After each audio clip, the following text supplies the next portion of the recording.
Hey, welcome to the Keep It Cute Show. I'm Sabrina. And I'm DaKiya, and today we are talking all about wellness, health, fitness, and let's face it, life be lifing, so sometimes it can be difficult to make sure that we prioritize our health and take it seriously. So today we're going to talk about it. We're going to get into it because, just be real. We're not going to do this one size fits all. You need to be vegetarian. You need to work out 5 days a week. Everything is different for everybody. So we're going to talk about what works for us, what doesn't work, and just give you guys some motivation and motivate my damn self too, to get the wellness and the health and fitness together. And to help us with this conversation, we have an expert in the house, Miss Monica Jones, yes, who is a personal trainer, boxer, an official Under Armour athlete. She's also a DC Golden Glove champ because she don't talk about it. She also fights. She got them hands, all right. And she's a mental health advocate. So welcome to the show. Thank you. Yes, so welcome. Glad you're here. Hello, everybody on the internet. I'm so excited. Yeah, I love it. So what we like to do on the Keep It Cute show is we like to start with a confession of the week. So do you have a confession that you're willing to share with our audience about what happened this week? I get this all the time. People think that I work out all the time. My confession of the week is that I've probably worked out. What's today? Today is Saturday. Mm-hmm. I worked out twice this week, y'all. Okay. They were both hard workouts. Mm-hmm. I worked out twice. I told myself I was working out 6 times. We got time for one more. Okay. I appreciate you saying that. Right. Okay, I don't feel as bad. You go, girl. Okay, so since we're talking about health and fitness, I'm going to give my confession, my health and fitness confession. So I was recording on my little Apple Watch my dance workout, right? Mm-hmm. And I forgot to turn it off when I was done. So it said that I was working out for like 2 hours and 30 minutes and I had burned all these calories. And so one of my friends had sent me a kudos, like, oh my gosh, that was such a good workout. Good job. You did all this. And I was like, thank you. I did not, say, oh no, I just forgot to cut it off. But yeah. Because they Apple watching you. That's all right. That's all right. You did something. I did something. It just wasn't. Part of that was your movie. All them calories. But mine is non-fitness related, honestly. I would say that I think I mentioned this to you guys off camera that, my father's birthday was around. It came around and I didn't know what to get him for his birthday, and I was like, so I finally thought about it. I was like, okay, you know what? I'm going to get him some alumni gear from his alma mater, just to help him throw it back, nostalgia, whatever. And then I was like, but Dad, those shippings, you know how things are right now. Things are crazy. It's not going to arrive on time. I'm sorry. I called the company. I don't know what's wrong, but it really is because I ordered it at the last minute. I literally ordered the night before his birthday. So you don't blame you. You got it before his birthday. It just didn't arrive. Thank you. And it is the shipping's fault because they couldn't overnight it, and it's not my fault. So anyway, but Dad doesn't watch the show, but I love you, Dad. Wait, so he's an Aries or a Taurus? He is a Taurus. Taurus? Yeah. He don't care. Yeah. He wants you around. Yeah. he wants you. That's how I feel like. He was just like, okay, he wants baby. The phone call. Okay, baby. Right. Yeah. He's not tripping. Right. So Monica, can you tell us about yourself a little bit more? Where you from? How'd you get into health and wellness? And let's just get this conversation going. What's your zodiac sign? Yes. Okay, well. I was born in Baltimore, Maryland. I was raised in Anne Arundel County, not far from, so I'm a DMV girl. I didn't hear the accent. I didn't hear the E and the U. Yeah, right. I don't have an ear. But I am a DMV girly. Mm-hmm. Was raised in Maryland, and I live in DC now, out in Navy Yard. And so I left for a little while to pursue a college education, and that didn't work out. And the reason that I bring all this up is because it led me to fitness. Okay. So going round and round in circles is something that my ADHD self has always used as a tool to help other people understand that your path is not linear, right? Yes. So the failure definitely led me into, I'm not necessarily failing, I'm just discovering, right? And we got to discover what works for us. So I'm a Cancer sun, moon, and a Virgo rising. Hey, Virgo. So, you know my best friend's Virgo rising. Yes. So for me, it's all about the feels. Everything is the feels, right? Yes. So just being able to use that and channel it into something that is not just productive for society, but something that is nurturing to society. That's important. Living my life's mission. Yeah.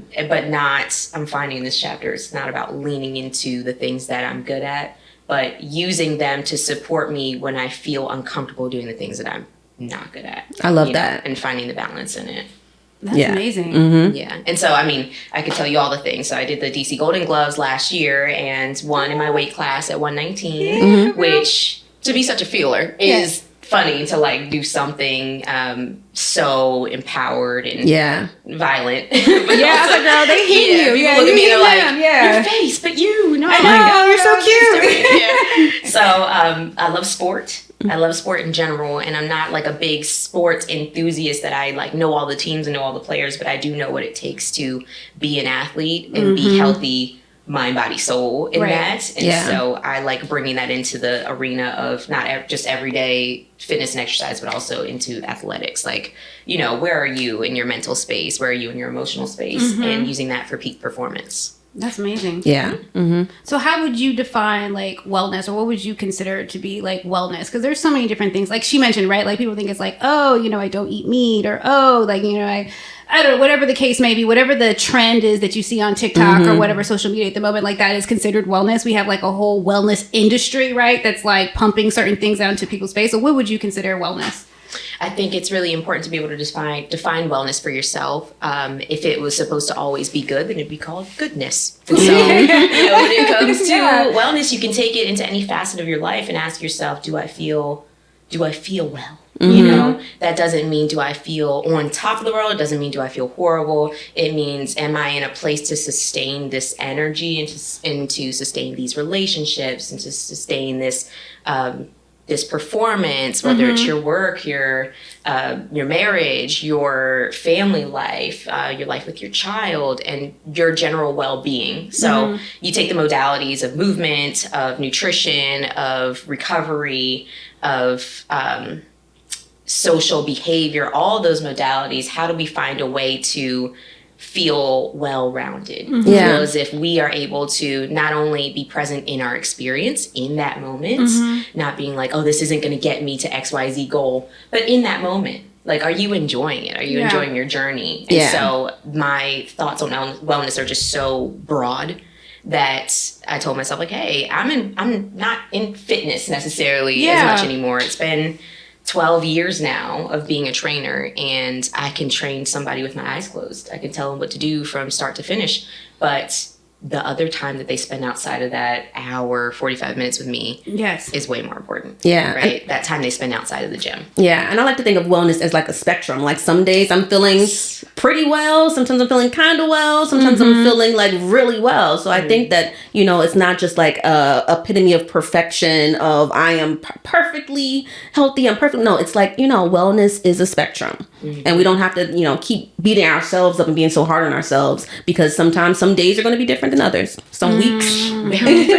Exactly. I love that, the spectrum of wellness. That is so true. And also, like, you know, what do you mean by like physically, emotionally, mentally? Like those are very different things. They impact each other, but it's very different things. You know? Exactly. Yeah, they impact each other, and being able to take a moment and see where you are in each of those places, I think that that's truly wellness. And that's why having a wellness coach versus a personal trainer, like that would be the difference. So as a wellness coach, like what are the different aspects that you touch on, not just the fitness? Like what are the other aspects, and how do you kind of coach all those different things? Yeah, we have kind of like the basics of it, which would be your resistance training, your cardiovascular training. You would have your mobility and flexibility. You would have your hydration, your nutrition, and then it gets into, after those grand 5, where are you in your relationship health, your self relationship, and then things like your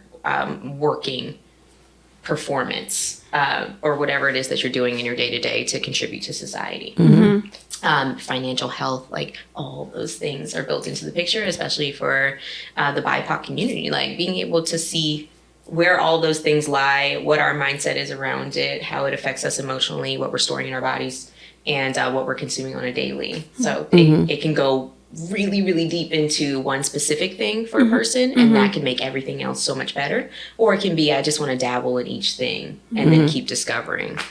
You said something that I really like, because you were going through, you know, you had the 5 modalities, but then you went into other parts of someone's life. And instead of saying, your professional life or your work life, you said, how do you contribute to society? Purpose. Yeah, your purpose. And I just thought that was a really great framing, right? Because I think so many times people, especially in this area, what do you do? Yeah, what they tie their purpose. Yeah, they tie their purpose to their 9 to 5 or whatever their job, whatever pays them. Let me say, or like they're able to profit from it. Like that doesn't necessarily mean that you're contributing to society. So it was like this more communal, like perspective that I really appreciated you saying. So I was like, oh, I like that. Thank you. That's really dope. That's dope. You also mentioned, the BIPOC community. And so I know, like, us Black folks, sometimes it took us a long time before we were even willing to get into the gym. You know what I mean? As Black girls, I'm worried my edges are fuzzy right now because I just had to work out. So just thinking about it. Right, exactly. So how do you think our cultural ties impact our wellness?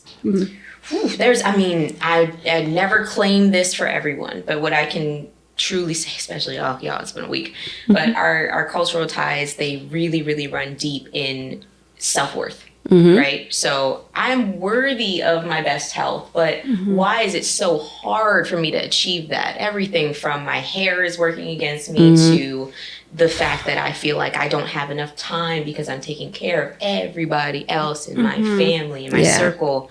And so I believe that where we are as a culture, we've kind of gotten lost in our holistic solutions that we have always loved and appreciated and embraced from the start. And ancestrally, we were moving and shaking and doing all the things like dance. Exactly. Dance is literally, it was a way of celebrating our culture. It was a way of celebrating our family, celebrating in spirituality. Yeah, communicating, literally just the things that brought us joy in times of extreme hardship or being oppressed. That is where we have kind of gotten lost based on what society is feeding us or what we're consuming. Yeah. And, it's very, very hard to not get locked into the expectations of society. Social media. Comparison, or just feeling like, okay, I don't want to be self-expressive because this is being stolen constantly. You know what I mean? Whatever it is that is our special sauce. It's like, well, how do we keep this within our community? Right. We're gatekeeping that. Yeah, exactly. And so it's constantly a tug where you're like, I want to contribute. I want to share this. Oh, no, I don't. This is for me. No, I want to share with you. I want you to be happy. And so being able to really balance those practices and be very self-aware, self-compassionate, I think is incredibly important for us. But our cultural ties, they run deep into anything as deep as like self-expression and celebration, which we've gotten away from. And a lot of other things are more about being performative and keeping up with the Joneses or whatever it is. No pun intended. But so I think, I believe that wellness runs deep in such a holistic way, and where I see us getting back to it. I really do. Yeah. But it's the fight is never ending, right? Yeah. And so in terms of wellness, I think that I'm glad that you mentioned like for your, confession of the week, you're like, listen, I thought I was going to do like 6 workouts this week. I actually ended up being 2. People are always talking about like routine and discipline, and sometimes that can feel like a lot. It could feel like, pressure. A lot of pressure. So how are you keeping it fun? How do you motivate your clients to keep it fun, to mix it up, to make it match their life, Yeah. And I had to I appreciate this question because I think this topic really needs love. I had to lean into that a lot. I'm not the woman, and I create content on social media. It's been years now. And I'm not the woman that's going to say, do this, this, and this 3 times, 4 times, 5 times. I'll give you a structure, but I'm going to tell you at the end of the day, if you show up and you don't feel great, I need you to do something that makes you feel great. Because why are you doing this? Yeah. We do have a goal. We want to hit that goal, but I'm never going to be the person to say, push through, nobody cares about your excuses. I really think it's important to intuitively know, especially as women, where we are when we show up that day. And we can work on the solutions to you showing up and feeling better the next time, rather than just saying push through, push through, push through. Because there's something to be discovered in not feeling all right when you show up or not feeling motivated. There's something else there that our bodies, our minds, our spirits are telling us in that. I believe we should have a healthy balance of 50-50. You know, maybe sometimes 60-40, leaning more towards the structure, but 50-50 of doing things that are uncomfortable that you may not want to do when showing up and being disciplined, and 50% of doing things that really just serve you in a way that brings you joy. And that's the Black woman struggle. We're always taught to push through, you know. Nobody's going to do it but you. You have to do it. And sometimes, like you said, you kind of have to sit back and give yourself some grace. Like, you know what? Today is not a push through kind of day. Yeah. Today is a let me sit my tail down, or let me, you know, do something different. Maybe I need to meditate or work on my mental wellness, or let me balance, you know, my pay some bills. Let me figure out that and work on my financial wellness. So I love that you said that. It so that all when contributes. Yeah. So when we're feeling those not so push through kind of days, what can we do to alleviate that or fix that, so maybe we can have more days where we can work out, like getting back to that 60 instead of that 50? We always like to look at the key components. So if you hit that, look at your 5, right? Where's your hydration? Could we just drink more water? Get your electrolytes in, right? Where's your recovery? Maybe you need to take a nap. You know, maybe the gym wasn't the answer. The nap was the answer. Yeah. You know, looking at your resistance training. Okay, if I can't get to the gym because I literally don't have the time, my window is 30 minutes. I got some bands in here. I can hit it with the bands. Some people get on a Peloton, whatever it is that makes it easier for them to show up. Okay. Your cardiovascular training, go take a walk, you know, and then being able to just recover. And in that way of recovery and mobility, when you're moving, get that mind-body connection and really get into your breathing. Those are the 5 basics. If you're not hitting those 5 basics, then a lot of the greater goals that we have are just, they're not going to happen, or when they do happen, we won't be able to sustain them. Yeah. Because if we can't check the water box each day, Yeah. we definitely can't keep lifting heavier and running faster. Yes. I feel like when I take a walk that's not enough. Like, I'm like, all right, I took a walk. I don't think I'm really doing anything. Can I really check that off as I really did something? I feel like I need to be lifting some weights. I need to be doing something, you know. Is a walk really beneficial for our cardiovascular health? Yes, but I tell people this all the time. Showing up does not matter if you're not going to clap for yourself when you do it. If you're not going to embrace the fact that you did it, then there's a big chance that you're not going to do it again the next day. Or you're going to fall off by the end of the week because of the fact that, oh, I showed up out of pressuring myself. I didn't show up out of celebrating myself. So which one's going to feel better to do? Yeah. I'm going to have to pressure myself again tomorrow rather than being like, that felt good after I was done. I acknowledged it. Now I'm going to do it again because I'm on the feeling good wave, right? Like that boost in my serotonin has me going. Okay, you flipped that for me. Okay, I like that. Yeah, so I like that. Disrupt thoughts, right? I want to take that a step further because I feel like, do you feel like that boost of serotonin can be addictive, right? Because I feel like for me, I see an automatic tie between like how I feel about myself and how I feel about my life from when I'm working out to when I'm not. So sometimes I feel like I'm almost chasing that feeling of like feeling good about myself and feeling good about my life. And that is what's driving me to work out. So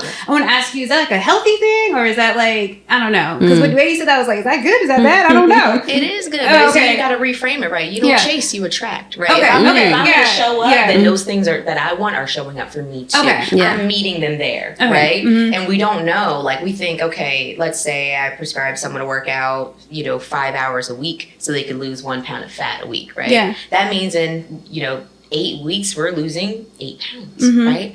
Okay, I need you to show up with faith.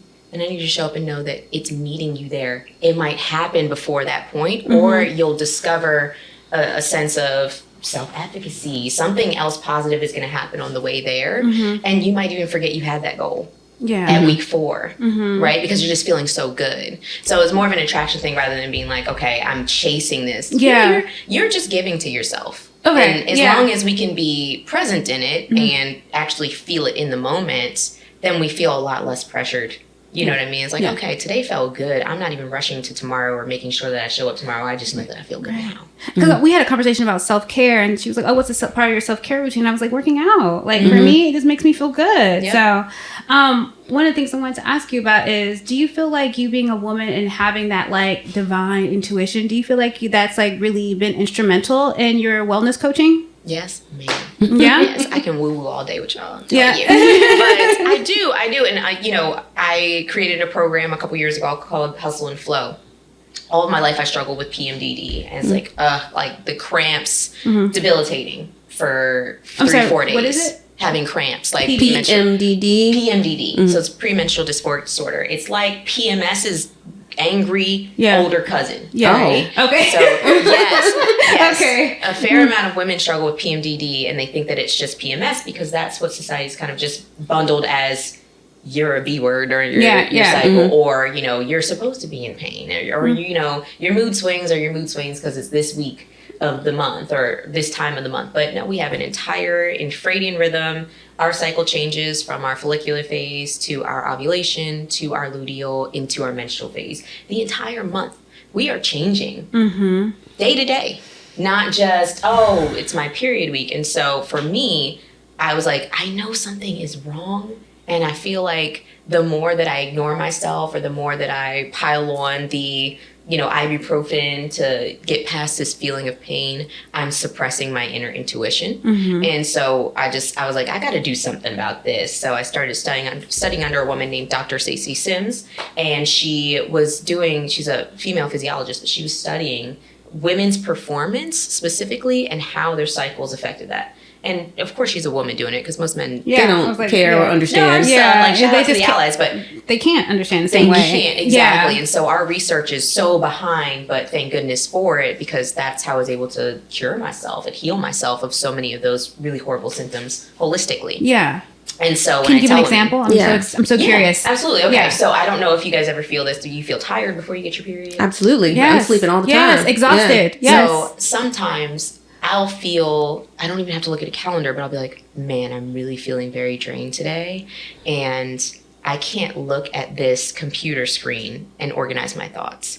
But I look around at my kitchen and my living room and I'm like, I'm going to pick this up right now. Yeah. Like, I'm going to clean this right now. We innately want to do more of the home situating and cleaning when we're in our late luteal phase. And a lot of that has to do with the way that our endometrium is being built up to shed or to, hold on to a baby. Yeah. So just knowing that time is happening for you and being like, I'm going to lean into that. We can be more prepared by looking at our entire month and saying, okay, I know if I'm in ovulation, I feel real cute. I feel like I want to be seen. I want to go out with the girls. So I want to do that in that moment. I don't want to plan to do that in my late luteal because I'm a cancel. Yeah. Right. And I'm not going to make it about it, right? I'm not going to Yeah. show up. So we can schedule certain things just ahead knowing, but just being in that day to day, like, okay, intuitively, I know that me going and doing a HIIT class or a spin class is really going to drain me. How long is that going to take me out? It's going to take me out for a couple of days. Right. If I just go for a walk instead, maybe let's do some yoga, free flowing, then I know I'm going to be able to do it again tomorrow. And then I've got my 5 days out of the week, right? So I just tell people, even if it's men that I'm working with, I'm like, you can listen to yourself. And the more that you do and you actually keep track of it in whatever way, you can journal it, you can just kind of put it in an app, different apps, you can kind of record symptoms of how your day is, whether it's your mental health or your actual period. You can record that and you can take a look at where your results are trending. And say, oh, I'm not crazy. Like, I know this is happening because of this. Yeah. Love that. I do have an app that I use for that, but now you're explaining like the real life implications of these different phases, right? Like I didn't really think about that until now, so that's fascinating. People lend it to their zodiac, right? Yeah, that comes into play. That'd be me. It absolutely comes into play. But then we are ruled by the planetary alignments. Like our body is majority water. So if the moon is controlling gravity and water, like why wouldn't the moon cycles matter to us? Right. Not to say that is the authority of and all things, right? But it is something to be considered for sure. Yeah. But I can definitely say that when all these natural disasters have kind of been happening at the height of things, I've had really big life changes in those moments, right? And it's because we are in sync with nature. Yeah. It's just that we have other stuff to do. So we might not really be like, so we're kind of like ignoring or dismissive. Yeah. I totally agree. One of the things that I like about you, Monica, is that, and so funny because you like me? Yeah, Of course. So I met Monica through Walter, and I remember he's like, "There's this one boxer. She comes to gym, and she has like all these girlfriends, and they come out and they like root her on, like, go on." But I've seen that you really have a strong community of like sisters and just people around you. And so, how does that also play into your like wellness coaching or just and how you coach others? I love that. I appreciate that question too, because like I love this energy here. Yes. Like that we are stronger together. Absolutely. And that is something that, I mean, community is everything to me. I tell everyone, I'm like, don't get tired of this story. But like, I was such a lonely kid. And for whatever reasons, right? My household, the way that my parents had to work constantly to provide a life for us, the way that my sister had to work because she, you know, had to contribute to the household. You know, my brother wasn't there. And I think that just all of those things combined, our struggles are always going to be the things that lead us. Well, hopefully we go with that flow, but they lead us towards our deepest desires. They show us what we don't want. Yes. They're so purposeful in our life's path. And so for me, I think being a very lonely kid, struggling with feeling behind in school and a lot of things, rallying community and making people feel seen, heard, celebrated, and just comfortable and safe is everything.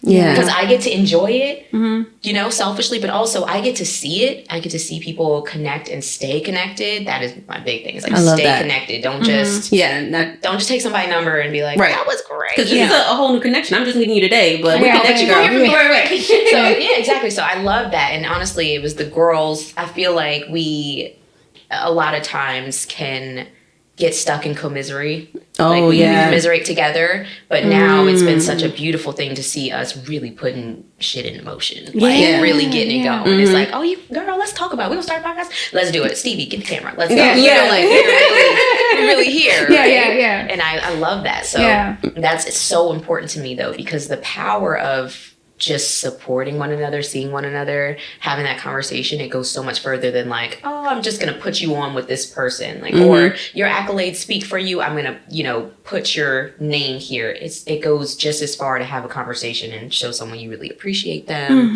You're into the things that they're doing. It just gives you that ability to keep it going for the long run. Yeah. And I also love the sisterhood, the accountability part of it too, because I know for me, if I'm slacking, I'm like, oh shoot, and Sabrina's going to text me and ask me if I followed up on it. Let me make sure that I follow up before she texts me. So I love that sisterhood and accountability and having those friends in that circle that you are comfortable to check you. You know what I mean? That you feel as a safe space and, you know, hey, did you work out today? Or girl, you know, what's going on with that water intake? You know, all that stuff. I love that. Yes. And the different ones too. It's like, I know that I have a friend that is so gentle with me, and it's like she knows that I need a little bit of sugar on your shit. Yeah. And then I got the one that's like side eye. Hello, like we said we were gonna do this 3 hours ago. You know, and just having a balance of that. Yeah. And as you get older, you know yourself. You know what's gonna work and what's not. Right. So I just love that. I don't know, women are amazing. How about it? Really incredible things. Shout out to our sister circles. And for you, hopefully you guys are finding your own sister circles, because that accountability, that motivation, that love and support that you get from your sisters is unlike any other. And that's what y'all are doing for the collective too, you know? Yeah, we definitely want more connections, like real connections, because as much as we can keep working towards all these goals in our careers and financially and, you know, all of those achievements, it's lonely when you get there if you're not doing it together. Exactly. So you talked a lot about, you know, knowing your body. We talked about sisterhood and accountability to help you get. What are other ways that you feel like you help promote like self-love and just like body positivity, I guess? Oh, yeah. Yeah. I can honestly say the biggest way that I've done it is just the way that I've known, is just to be honest about what I'm going through. I don't know if you read this. It's so hard. Like, once you've done something for a really long time, it's hard to keep going back and telling the story. But I did. Heard it. I know. Tell me. So when I started my social media, you know, endeavors back in like 2013, 2014, I had an eating disorder. I had acute bulimia. And so I just didn't know how to manage my hunger, right? I wasn't yet there. And I think a lot of it is coping mechanisms too. You know, you get overwhelmed, you get upset, and it's like, oh, this food comforts me. So I eat a lot of it. Oh, now I'm very uncomfortable. Now I have to purge it. I have to get it out of me, right? And of course, there's that I want to look a certain way that was attached to it too. Trying to keep up with the career path that I was on. And what healed me was performance, right? So then being able to share that like, okay, y'all, I'm really into running. I want to run a half marathon and I want to run at X pace, right? So when I wanted to run my first half marathon, I shared the entire journey of it and I was just honest about it. So that's the number one way I think that anybody, doesn't matter what your story is, your story matters. It's going to hit for someone and it's going to change their life. Yeah. And even if it's just a little bit, the first time they hear it, the next time they go through something, they're going to remember you, right? And even if it's just one person, like that one person's change matters. And on that topic, people are like, oh, the algorithm and all this, and only so many people like. I'm like, if you had 60 people come up to you and tell you they liked something you did or something you want, you'd be overwhelmed. Right, You'd be overwhelmed in real life. Exactly. Right? Don't get it twisted because it happened in a matter of seconds or that it didn't happen. You still only have so much capacity to actually connect, right? So one person, 60 people, 100,000 people. Does not matter. You've got to be able to connect and you've got to really be able to nurture that in some way, shape, or form. At least I hope that would be the goal, right? But, so that's how I do it. I mean, I share, but also having real friends and mentors and people to hold me accountable to do the work that it takes to not just share the story, but to nurture and take care of the people that are now looking to take action in whichever way. That vulnerability probably also helps them to like open up, right? It opens it up, right? You open the door, but what are you going to do when people get through it? You have a little bit of responsibility there to ensure that they get through it and that they leave with some, you know? Right. Yeah, absolutely. Yeah. I love that. So you mentioned like the diverse types of workouts and finding the different things. It's not always going to be a HIIT workout. It's not always going to be this. What are some other fun ways that we can work out and incorporate some fitness and some movement into our regimen? So I've really like gotten into the kind of the idea of movement, not just throughout the day, but movement that triggers different responses in our bodies. Dance is a big one. Come on, dance. You know I love it. or yoga, or just something that flows a little bit more.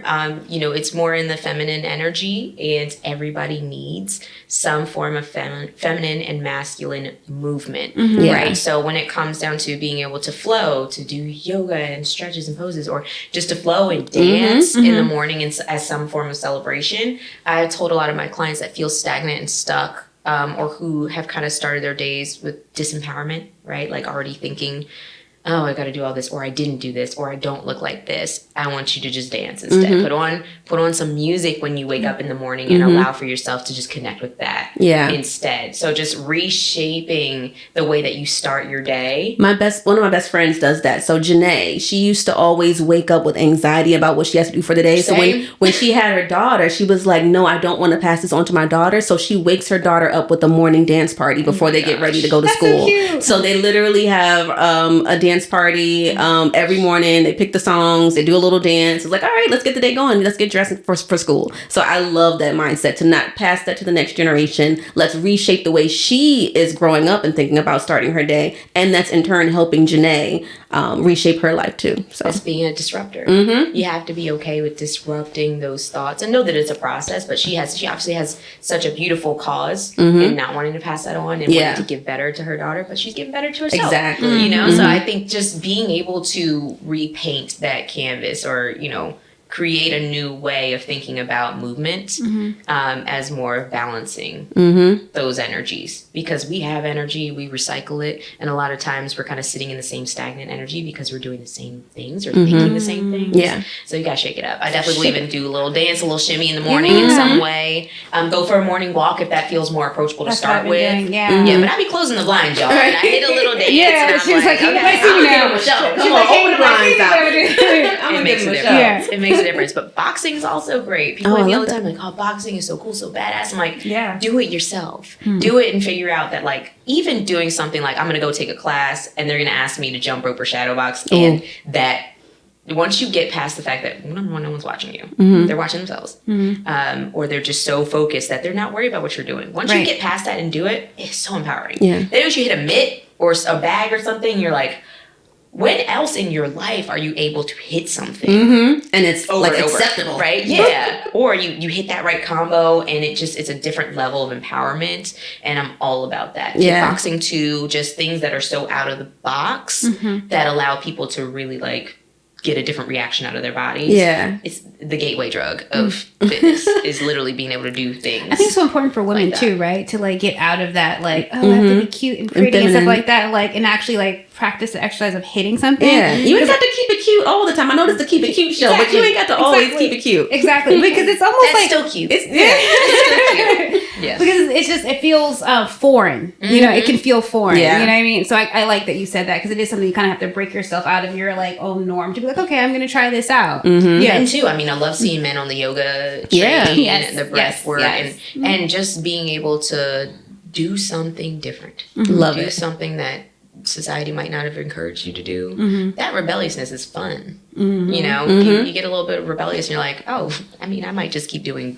rebellious things. Yeah, and be a little see, rebel. Yeah, see what's what. But I do love that. I love being able to just do things that are different outside of the box. For me personally, performance-wise for Golden Gloves, I was very regimented, but it was like, wow, I cannot believe that I've gotten so into my performance in this way because I'm doing weight training too still. I'm still doing Olympic lifting for power. I'm still going and taking group classes where we do rowing and all of that complemented boxing, you know, and vice versa. Being a well-rounded boxer made me an incredible runner. So just do the things that feel approachable, that feel fun, that shake it up, and then you'd be so surprised that when you try to do that one thing you felt you couldn't do, how much easier it is. Yeah. You know? I might have to skip the warm-up because if you ask me to jump rope, I cannot. That's my confession. I don't jump rope well. I cannot. Really? That's surprising. Do you like a challenge though?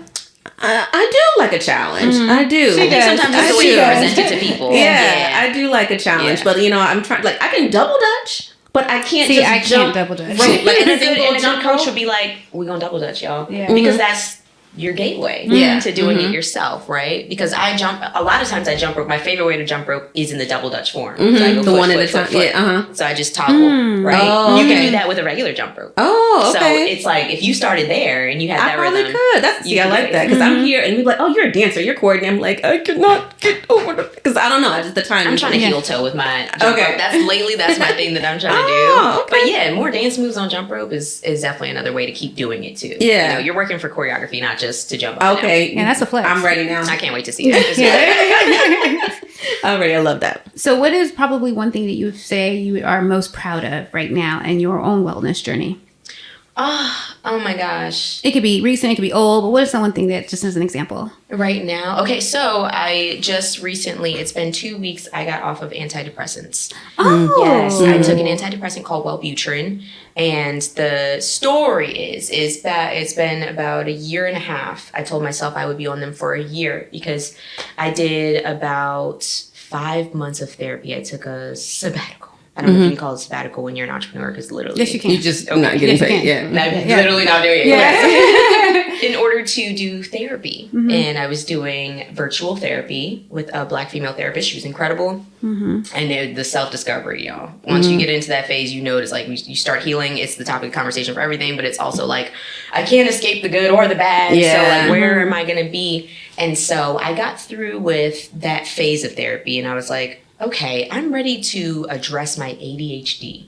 I'm ready to get things done, to feel like I'm not keeping up with society, but feeling like I'm in the workforce for real as an entrepreneur, right? Because we have to create our tasks. Your own structure. We Yeah. have to do that ourselves, right? So the accountability is totally different. Yeah. Right? And I didn't give up, but I stopped working with my business coach so that I could work with my therapist. And that's just a sacrifice that had to be made. Yeah. And so once I was done in that phase of therapy, I was like, okay, I want to get a consultation, an evaluation, and figure out what kind of ADHD I have truly and how I can help myself Manage there. that. So I spoke to a nurse practitioner. If you or anyone else is ever looking into whether you might have autism, ADHD, anxiety, depression, any of those things, it's important to know that you do have resources that you can see right away, especially if you don't have insurance. But those people don't work with you regularly. So your evaluation only goes as far as the evaluation. So I got an evaluation with a nurse practitioner, and she wasn't my therapist, and she wasn't my doctor. And so we had a great conversation. She was also a Black woman. And she, at the end of my eval, she said, you scored very high for ADHD. You have it. And I was like, I've known I've had it for a long time. And she said, but you also scored very high for anxiety and depression. And I was like, also, yes. Yeah, but I'm in therapy for that. And so, I advocated for myself. She said, well, listen, there's the medication that you can get on that is non-stimulant, but it's an antidepressant. And I think you need to address anxiety and depression before you address ADHD. In hindsight, for me, it would have been the opposite. And so it depends on who you talk to. Yeah, okay. Right? Me being struggling with managing tasks and the way that my mind works and the way that I approach doing things, being discouraged by that really triggered more anxiety and depression.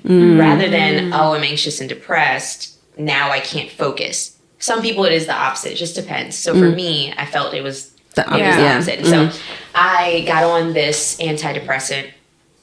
Long story short, it's really hard to get on those medications at first. It can be very adverse, whether it's the physical symptoms or just the mental symptoms. You get over a hump of you feel worse before you feel better, right? And so for me, I felt worse before I felt better. And then once I got a little bit streamlined in the process, she's like, okay, so how are you feeling? I'm like, I still would like to address my ADHD. Right. She's like, okay. So then I got on a non-stimulant medication for ADHD. It worked great for a while, and then it didn't. It was really bad. I had to get off that. Then I got on a stimulant, which is your standard Adderall, right? But it was time release. So I've been through a journey over this last year and a half of on medication, adding this, changing this, and that does a whole bunch to hormonal changes. It does a whole bunch to the way that you process emotions and everything. And so I'm most proud of the fact that I was able to do that, share the journey, start conversations for people, especially for people of color, Black women, just for people who are like, I was kind of curious about that. And then sharing that part of my experience to say, hey, you might experience X, Y, Z. That's what I experienced. Or it could be something else, but maybe knowing can make it more approachable for you. Oh my gosh, right? I'm so proud of you for that. Thank you. I say congrats. That's a huge feat. I appreciate it. And so I am finding that a couple weeks off of this medication, and that's why I'm not having wine with y'all. I do love wine. I do love alcohol. But I had to make sure that I could, of course, keep tabs on, okay, my caffeine and alcohol are not part of the picture. So why am I feeling the way that I'm feeling today? So go to sleep. That's basically what it was. And thank you for being so vulnerable and transparent because, you having that risk of exposing yourself is definitely touching and helping so many people. Yeah, I can honestly say, and I'll tell anybody this, I've had to challenge my ego. Because when you share something like that, like what I've shared, it feels so good when people give you the praise or the thanks and those things. But then sometimes people come at you and try to tell you that you should have done it a certain way, or they automatically think that you're struggling in that moment. So I have to check my ego sometimes with that. That's another thing that I have to admit for the week. Like the thing that I would give is like someone hit me with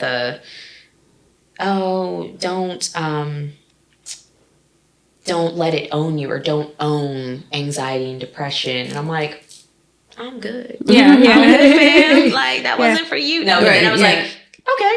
I'll take that. Absolutely. Sure. Being able to take someone's, hopefully it's constructive. Right. The people who are hating, just haters, go on. Just like, But being able to do that is like really important too. And so that's where I'm also still trying to mature sometimes.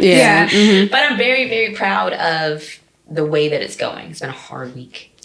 Health of family members and stuff, and loss of people that I care about. And a lot of that even being off of those medications, I still feel strong, capable, faithful. Yes. And other people have gotten a glimpse of that, and it's helped in some way.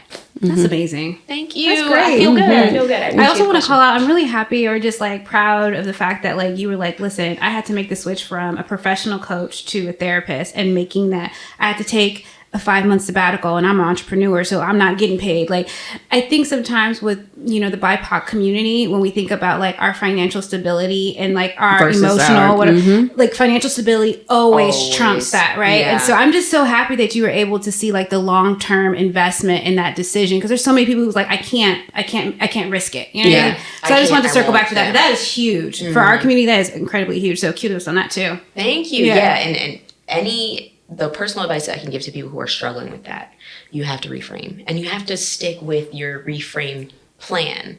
So the pillars of the way that I coach on mindset are, you have to discover what are your values. And a lot of times we want to pick them up from a place of positivity, but it's okay to pick them up from a place of like negative experiences or security. Yeah, exactly. It's like, okay, I value these things. Okay, now how do you disrupt the actions and the thoughts that you have that are keeping you from taking action, right? And then the next pillar would be to actually plan what actions you want to take, and then finally practice it. Yeah. And it's practice. It's never game time. Everything is It's about practice, not a game. Like Allen Iverson, not a game. Even your games are practice. Yeah. You have to look at it that way because life is the game. Yeah, Life it's about the journey. The end is we pass on physically. So you're practicing every day. Yeah. You're practicing life every day. Maybe the next practice is not going to be great. Maybe it's going to be awesome. But as long as you stick with your plan and keep revisiting all those things and have a wider picture of that. If I got in a mode where I wasn't focused on that plan, I became a little resentful, grumpy, feeling like I was not on track. And then I had to remind myself, go back in your journal real quick because I'm pretty sure this is chapter 34 of what we said we were going to do in this chapter of hopefully 100 plus, right?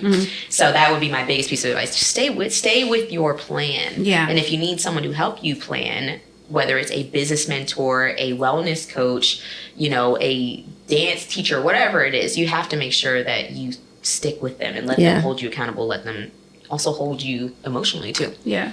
Absolutely. We're going to switch gears here just a bit, but I have one last wellness question. What is your hair wellness plan? Because those curls are popping, girl. I need to know. Thank you. Today I diffused my hair. Okay. I don't really dry my hair. It's not a part of my routine. And the shorter it is, the quicker it's going to dry. Right? But for me, I honestly just me and my sister used to flat iron. We put the heat on it. I remember flat all iron. that We would too. do the sit under dryer with the setting lotion and do the loose curls, everything. And I think I was 20 maybe when she discovered a Denman brush. You heard of those? So the closed bristle brush. Yeah. Okay. So like basically that saved my curl pattern. And now I'll basically just do in the shower, leave-in conditioner. I use Kinky Curly Knot Today. Undefeated. Okay. But why is it like $13, $15 now? Oh, it always is. All those natural hair products are just like, they always are. I brush it through with a nice soft bristle brush. And then once I'm out, my hair's still wet, I will just do sections. And then I'll add in, right now I'm using Marc Anthony. It's yellow and it's called, it comes in the box. But it's like a curling cream. And then I'll go through and just brush through smaller sections. I think I saw you doing that in the video. Yes. Okay. With the mask and all Yeah. It was great. I was like, I like this her self-care natural Libre mask on. It's beauty time. But Yeah. so that's pretty much it. And then I shake it out. I wash my hair once every couple weeks. Yeah. I use a bonnet at night so I can get 3-4 days of a good curl. And then when I put my hair up, I'll use a scrunchie. Usually a thicker scrunchie or a silk scrunchie. That way when I take it out, they can kind of do their thing. Yeah. But I think the biggest thing that I've embraced is they're not going to be perfect. They're going to do what they do. The bigger they get, kind of the better. Yeah, Right. So. They do what they do. Yeah. The bigger the hair, the closer to God. Yes. And I needed to learn things like shout out to Castastic Hair. My hairstylist told me that Edge Control, a lot of them have those nitrates in them or ingredients that block the hair follicle. So when I want to do the slick back, middle part, low bun, and if I do that too many days in a row, I have to make sure that I do a really good wash and stimulation after. Yeah, good cleanse. Otherwise, that follicle, like the hair's going to break off because you're brushing it and you're styling it tight, wet, and then it's not going to grow back quite as quickly. So for a while, I was like, hold on. Thanks for the tip, girl, because I am a slick back bun queen. Okay, clarifying shampoo. Yeah. I appreciate that. Okay. All right, you ready for it? Let's get into some fun. Okay, Yes. we're going to play a little game. Okay. Okay. So the game this week is going to be called This or That. Okay. All right. So we're going to rapid fire a bunch of different options for you, like 2 options, and you're going to have to pick real quickly which one you believe. Okay. Let me take a quick. Go ahead, take a quick sip. And before we do this, are these all yours? These corks? Yes, they are. So for those of you that are here, my wine barrel table is full of corks. It's a lot of them, and they're all corks that have been used in the house since I moved here. I always say I did not drink all of these myself, but I entertain a lot, and so I wanted to make sure I tracked all of the celebratory fun that I've had and the memories that I've had over wine with my family and friends, and keep every single cork that's ever been popped here in this table. I love it. It's Yeah. it's good energy, right? Yeah, because every one of those is a there, good memory that I shared a glass of wine over friends with friends and family. So I love it. I mean, because if anyone's watching this, you've seen me like look down here. I look at a different cork every time, and it's kind of just refocusing me, and it's really dope. I love that. Thank you. Okay, so you want to start her off, sis? Okay, early bird or night owl? Night owl. I wish I was an early bird, but I get real stimulated at night. Oh, okay. And not productively. Like let me read up on Virgo rising. Like I'm doing things that I should be asleep. But Right. Okay. Cooking at home or dining out? Dining out. Come on. Dine out. This isn't about what's right. Yeah. As far as this is about I love an experience. Yes. I love dining out. And you don't have to clean up afterwards. So when I did try to go to school, I went to culinary school. Oh, okay. Yes, and I wanted to be in pastry, but there was no space in that, so I went into culinary, and I just love the creativity of culinary arts. Yeah, It's good. it's very it does take a creative mind. Beach vacation or mountain retreat? Get me on the beach. Come on, sis. I knew you were my people. Beach, yes. Mm-hmm. Daily affirmations or gratitude journaling? They're the same. Okay. They're the same. All right. Because your blessing is affirmed. True. Right? So yeah, do it all. Netflix or Hulu? Oh. Rapid I've been on fire. Amazon Prime. Okay. Honestly, I don't know. I think Netflix kicked me out or something. And they're like, update my card. They won't and I let was you like, share She was like, passwords no more. using your account, girl. I don't know. I was like, well, Prime is here. I know that's right. All right, reality TV show or documentary series? Ooh, documentary series. Okay. Yeah. Fresh Prince of Bel-Air or Martin? Okay. That's what I'm talking about. Original Color Purple or the remake? Original. Okay. Cardio or strength training?